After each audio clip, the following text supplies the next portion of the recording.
कहानी की शुरुआत में हम एक मिलिट्री डॉग मैक्स को देखते हैं जो अमेरिकी फौज का हिस्सा है। वह अपने साथी सोल्जर्स के साथ अफगानिस्तान के एक खतरनाक टेररिस्ट इलाके में मिशन पर जा रहा था। मैक्स एक बेल्जियन मलिनॉइज ब्रीड का डॉग है जिसे विस्फोटक सूंघने और दुश्मनों की हरकतें पकड़ने की खास ट्रेनिंग दी गई है। उसका हैंडलर और सबसे करीबी दोस्त कायल विनकॉट नाम का आर्मी ऑफिसर है जो मैक्स पर अपनी जान से भी ज्यादा भरोसा करता है। दोनों की जोड़ी इतनी परफेक्ट थी कि कई मुश्किल मिशन उन्होंने साथ में पूरे किए थे। इस बार भी जब कायल और उसकी टीम एक गांव में पहुंचती है तो मैक्स अपने इशारों से कायल को एक घर की तरफ ले जाता है। अंदर जाकर वह एक कारपेट के नीचे छिपा हुआ सीक्रेट कंपार्टमेंट सूंघ कर निकालता है जिसमें भारी मात्रा में अवैध हथियार और गोलियां छिपाई गई थी। मिशन पूरा होने के बाद कायल अपने बेस पर लौट आता है और अपने पिता रे अबव माम पामेला से वीडियो कॉल पर बात करता है। रे एक रिटायर्ड मिलिट्री ऑफिसर है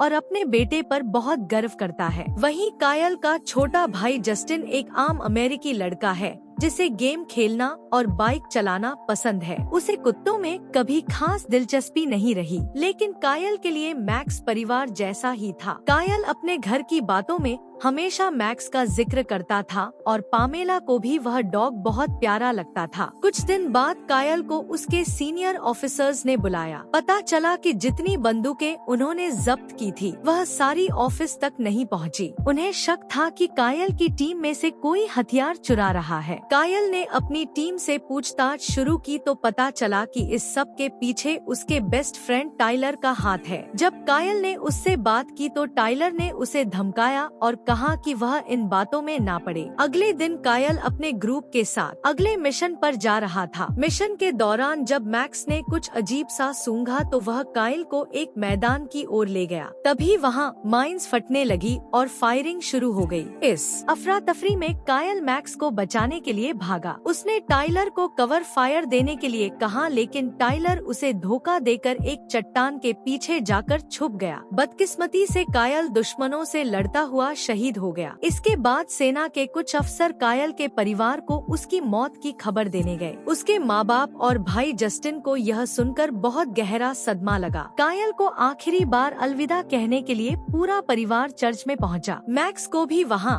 लाया गया जो अपने मालिक को खोकर बेहद दुखी था। वह चुपचाप जाकर कायल के ताबूत के पास बैठा रहा। फ्यूनरल पूरा हो जाने के बाद जब ऑफिसर्स मैक्स को वापस ले जाने लगे तो वह बुरी तरह छटपटाने लगा और उनके साथ चलने से मना कर दिया। वो जस्टिन को पहचान कर उसके पास चला गया। उसे जस्टिन ने अपने मालिक कायल की झलक नजर आ रही थी, लेकिन जस्टिन ने आर्मी ऑफिसर्स के साथ जाकर उसे वैन में छोड़ दिया। कुछ दिन बाद जस्टिन कायल के कमरे में बैठा उसकी तस्वीरें देख रहा था। उसके पिता ने आकर उसे दिलासा देने की कोशिश की, लेकिन जस्टिन गुस्से में आकर अपने पिता को ही कायल की मौत का दोषी ठहराने लगा। तभी पामेला ने आकर उन्हें बताया कि मिलिट्री ने मैक्स को मार देने का फैसला लिया है। बिना वक्त गंवाए वह तीनों मैक्स से मिलने डॉग शेल्टर पहुँचे। यहाँ पर आर्मी ऑफिसर बताता है कि कायल की मौत का उसके ऊपर बहुत गहरा असर पड़ा है, इसीलिए वह बहुत ज्यादा अग्रेसिव हो गया है। यह किसी के लिए भी खतरा बन सकता है, इसीलिए हमारे पास इसे मारने के अलावा कोई भी रास्ता नहीं है। लेकिन जैसे ही जस्टिन ने कमरे में कदम रखा, मैक्स शांत होकर जमीन पर बैठ गया। मैक्स उसके ऑर्डर्स मानने लगा। यह देखकर वहाँ सब लोग हैरान हो गए, लेकिन मैक्स जस्टिन को देखकर ऐसा बिहेव इसलिए कर रहा था क्योंकि वह जस्टिन में कायल को देखता था। मैक्स को जस्टिन के साथ खुश देखकर रे ने फैसला किया कि वह लोग मैक्स को एडॉप्ट करेंगे। इसके बाद वह लोग मैक्स को अपने घर लाते हैं, लेकिन घर पहुंचकर रे ने कहा कि मैक्स एक खूंखार जानवर है और वह कभी भी किसी के ऊपर हमला कर सकता है, इसलिए वह उसे घर के अंदर नहीं रख सकते। उन्होंने मैक्स को बाहर ही गार्डन में बांध दिया। रात के समय मैक्स जोर जोर से भौंकने लगा। दरअसल वह कायल को मिस कर रहा था। उसके शोर मचाने की वजह से पूरा परिवार और आसपास के लोग भी बहुत परेशान हो रहे थे। ना चाहते हुए भी जस्टिन बाहर मैक्स के पास आया तो उसे देखते ही मैक्स ने भौंकना बंद कर दिया। पर जब जस्टिन वहाँ से जाने लगा तो उसने दोबारा भौंकना शुरू कर दिया। मजबूरी में जस्टिन को वहीं पर सोना पड़ता है। मैक्स भी शांत होकर वहीं पर बैठ जाता है। दरअसल मैक्स को हमेशा से जस्टिन के बड़े भाई कायल के साथ सोने की आदत थी, इसीलिए मैक्स उसे मिस कर रहा था। जस्टिन के सो जाने के बाद मैक्स पूरी रात उसकी रखवाली करता रहा। अगली सुबह जस्टिन अपने दोस्त चुई और उसकी कजिन सिस्टर कारेन से मिला। कारमैन को डॉग से बहुत प्यार है। उसने अपनी गर्दन पर डॉग के पैर का एक टैटू भी बनवाया है। जब उसे पता चलता है कि जस्टिन के घर में डॉग है तो जस्टिन से कहती है कि मैं तुम्हारे घर आकर तुम्हारी डॉग से मिलना चाहूंगी। इस पर जस्टिन ने उसे बताया कि मैक्स को संभालना उसके लिए बहुत मुश्किल हो रहा है क्योंकि वह बहुत खूंखार है। इस पर कारमैन ने कहा कि उसने डॉग्स के बारे में काफी स्टडी किया है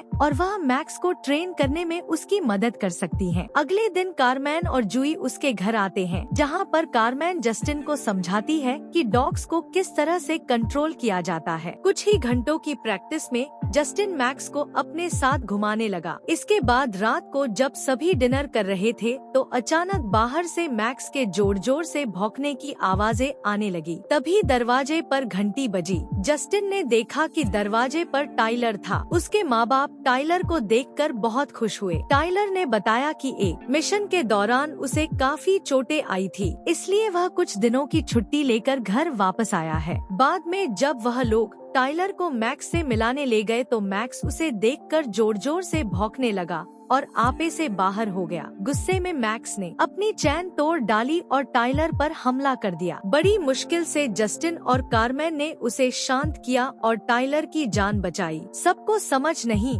आया कि मैक्स टाइलर को देखकर इतना अग्रेसिव क्यों हो गया, लेकिन असल में तो मैक्स को सब याद था। उसका मालिक कायल कैसे मरा था और किसने उसे धोखा दिया था। अगले दिन जस्टिन मैक्स को घुमाकर वापस आया तो वहाँ एक पिंजरा रखा हुआ था। उसकी माँ ने बताया कि यह पिंजरा मैक्स के लिए है ताकि वह किसी और पर हमला ना कर सके। रात में मैक्स को घर पर ही छोड़कर जस्टिन अपने मॉम और डैड के साथ परेड देखने के लिए जाता है, जहाँ पर बहुत सारे क्रैकर्स भी फट रहे होते हैं। जस्टिन को मैक्स की याद आना शुरू हो जाती है। वो उसकी चिंता करता है क्योंकि उसे पता है कि कहीं ना कहीं वह पटाखों की आवाज से डरा हुआ होगा। वह भागता हुआ वापस अपने घर आता है, जहाँ पर मैक्स सच में बहुत ज्यादा डरा हुआ था। वह उसकी चाबी को खोलता है, लेकिन वहाँ से मैक्स बाहर नहीं निकलता। इसलिए जस्टिन खुद उसके साथ अंदर जाकर बैठ जाता है और मैक्स को शांत करता है। अगले दिन टाइलर ने रे से उनके वेयर हाउस में अपना कुछ काम करने की इजाजत मांगी क्योंकि रे उसे अपने बेटे जैसा समझते थे, इसलिए रे ने भी उसे इजाजत दे दिया। टाइलर ने रे से झूठ बोला कि उसे कायल की मौत की बहुत तकलीफ है, लेकिन असल में वह अपने पुराने अवैध हथियारों के धंधे को वहीं से चालू करना चाहता था। बाद में जब रे ने टाइलर से कायल की मौत के बारे में पूछा तो टाइलर ने झूठे आंसू बहाकर झूठी कहानी सुनाई कि कायल के मौत का असली जिम्मेदार मैक्स है। वह कायल के मना करने के बाद भी डेंजर जोन में चला गया और उसे बचाने के चक्कर में कायल मारा गया। यह सुनते ही रे गुस्से से लाल हो गया और मैक्स को मारने के लिए भागा। उसने अपनी बंदूक निकाली और ट्रिगर दबाने ही वाला था कि जस्टिन ने ऐन वक्त पर आकर उसे रोक दिया। जस्टिन अब सच्चाई जानने के लिए मिलिट्री बेस गया। वहाँ उसे कायल का साथी सार्जेंट मिला, जिसने उसे बताया कि मैक्स कभी भी किसी सैनिक को नुकसान नहीं पहुंचा सकता था। उसने यह भी बताया कि टाइलर को मिशन में चोट नहीं लगी थी, बल्कि उसे हथियार चोरी करने के आरोप में सस्पेंड किया गया है। सार्जेंट ने कायल और मैक्स के साथ की ट्रेनिंग की वीडियो दिखाई। तब उसे पता चला कि मैक्स कायल के कितना करीब था। उसे अब पूरा यकीन हो गया था कि मैक्स की वजह से कायल की जान नहीं जा सकती। एक दिन जस्टिन साइकिलिंग के लिए जाता है। उसके साथ मैक्स भी था। जब वह मैक्स को लेकर जंगल वाले एरिया में पहुंचता है तो देखता है कि वहां पर टाइलर अपने साथी एमिलियो और डेप्यूटी स्टक के साथ कुछ गैंगस्टर्स को हथियार बेच रहा है। यह दोनों छुपकर सब देख रहे थे, लेकिन तभी गैंगस्टर्स के डॉग्स मैक्स को सेंस कर लेते हैं और वह उनका पीछा करना शुरू कर देते हैं। जस्टिन अपनी साइकिल वहीं पर छोड़कर भागना शुरू कर देता है, लेकिन जल्द ही वे डॉग्स जस्टिन तक पहुंच जाते हैं। वे डॉग्स डॉग्स जस्टिन पर हमला करने ही वाले थे कि तभी मैक्स उन पर अटैक करके जस्टिन को बचा लेता है। ये दोनों किसी तरह से सड़क पर आ जाते हैं और वहाँ से जस्टिन लिफ्ट लेकर अपने घर आ जाता है। घर आने के बाद वो देखता है कि टाइलर और उसका पार्टनर स्टैक वहाँ पहले से मौजूद थे। जस्टिन की साइकिल को जंगल में देखकर वह समझ गए थे कि वह उनके बिजनेस का राज जान चुका है। स्टैक ने अपने हाथ पर झूठी ही चोट दिखाकर इल्जाम उस पर लगा दिया। उन्होंने जस्टिन के माँ बाप से शिकायत करके कहा कि वह जल्द से जल्द मैक्स को कहीं दूर भेज दें। जब जस्टिन नहीं माना तो टाइलर उसे अपने साथ अकेले में ले आया और उसके पूरे परिवार को जान से मारने की धमकी दी। अपने परिवार की जान बचाने के लिए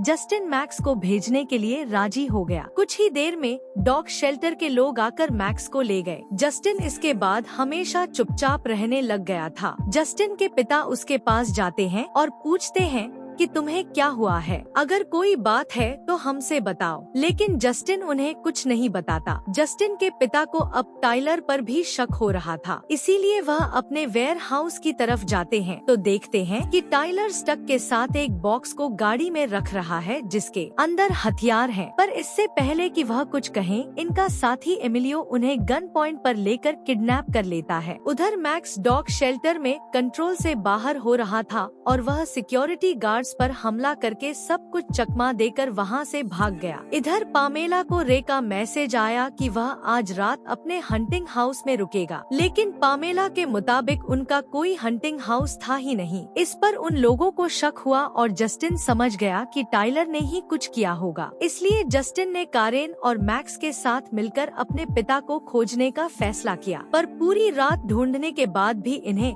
जस्टिन के पिता नहीं मिलते। अगली सुबह जब यह जंगल के बीचों बीच जाते हैं, वहाँ से जब वह लोग नीचे झांकते हैं तो उन्हें टाइलर दिख जाता है जो हथियारों की डील कर रहा था और वहीं गाड़ी में रे भी दिख जाते हैं। जब तक जस्टिन टाइलर पर नजर रखे हुए थे, कारम जल्दी से पुलिस को बुलाने चली गई, लेकिन टाइलर के कुत्तों ने जस्टिन को सूंघ लिया और उन पर हमला करने के लिए भागे। पर एक बार फिर से मैक्स उन पर हमला करके उन्हें हरा देता है। टाइलर को भी पता चल जाता है कि आसपास जस्टिन है, इसलिए अपने साथी एमिलियो के साथ वह जस्टिन को मारने के लिए निकल पड़ता है। रे ने भी मौका देखकर स्टैक पर हमला करके खुद को आजाद कर लिया। जल्द ही मैक्स और जस्टिन भी वहां पहुंच गए। जस्टिन को देखकर उसके पिता बहुत ज्यादा खुश होते हैं और वह कहते हैं कि टाइलर हमारे पीछे है, इसीलिए हमें अलग अलग रास्तों से यहाँ से निकलना होगा। दोनों जंगल के अलग अलग रास्तों से निकलना शुरू कर देते हैं। थोड़ी देर बाद वहाँ स्टक को होश आ जाता है, जिसके बाद गाड़ी से वह इनका पीछा करना शुरू कर देता है। जल्द ही वह रे के सामने होता है, पर इससे पहले कि वह रे को गाड़ी से कुचलता रे ने उस पर गोलियां चलानी शुरू कर दी, जिससे उसकी गाड़ी का बैलेंस बिगड़ जाता है और गाड़ी नीचे खाई में गिरकर ब्लास्ट हो जाती है और स्टक की मौत हो जाती है। उधर दूसरी तरफ टाइलर ने जस्टिन को पकड़ लिया। वह उसे जान से मारना चाहता था क्योंकि जस्टिन की वजह से उसकी बनी बनाई डील खराब हो गई। वह जस्टिन को गोली मारने ही वाला था कि तभी उसके ऊपर मैक्स हमला कर देता है। इस हमले में टाइलर के साथ मैक्स भी ब्रिज से नीचे गिर जाता है। टाइलर की तो वहीं पर मौत हो जाती है, लेकिन मैक्स अब भी जिंदा है, पर वह बहुत जख्मी हो गया है। तभी कारमन पुलिस के साथ पहुंच गई और बाकी सारे बदमाश पकड़े गए। अगले दिन दिखाया जाता है कि मैक्स बुरी तरह से इंजर्ड है और जस्टिन की फैमिली उसकी शुक्रगुजार है क्योंकि उसी की वजह से जस्टिन और रे की जान बच पाई है। अब वह फैसला करते हैं कि मैक्स को अपने साथ अपने घर के अंदर ही रखेंगे। आखिर में जस्टिन और मैक्स कायल की कब्र पर खड़े थे। जस्टिन ने कायल का शुक्रिया अदा करके पहली बार उसे सैल्यूट किया और इसी के साथ यह कहानी खत्म हो जाती है। क्या आपके पास भी ऐसा कोई पेट है जिसे आप अपने परिवार का हिस्सा मानते हैं? कमेंट में जरूर बताना और वीडियो पसंद आई हो तो वीडियो को लाइक करके चैनल को सब्सक्राइब जरूर कर लेना। हम मिलते हैं आपसे नेक्स्ट वीडियो में नई कहानी के साथ। तब तक के लिए कीप वॉचिंग।